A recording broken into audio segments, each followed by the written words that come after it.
وبوزية القلعي فترة من هذا الزمن قضوها في المغرب، لأنه أحد الثوار الذي كان لهم علاقة بالناحية المغربية كانت له علاقة ربما لتزويدهم السلاح، لا أعلم، لا يقولون ذلك، وإنما المواجهة حققت 73 وتم القبض عليه من 75 وحكم في محكمة وهران. حكمت وهران هي التي حكمت عليه بالإعدام بوزية القلعي وسيق الدور، حكمت عليهما بالإعدام.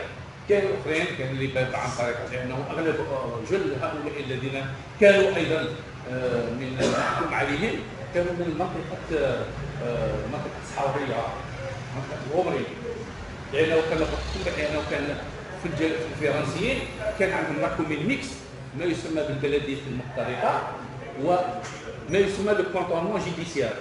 ففي هذه المنطقه كانت تابعه للبلديه المختلطه بالميزان، ولكن الكونتونمون جيديسيال كان للمحمديه. اذا عندما حكم عليهم ألقي عليهم القبض وحكموا في وهران، اذا الحكم ماذا كان بالإعدام، ولكن أن يتم هذا الإعدام في المحمدية في هذا الشهر.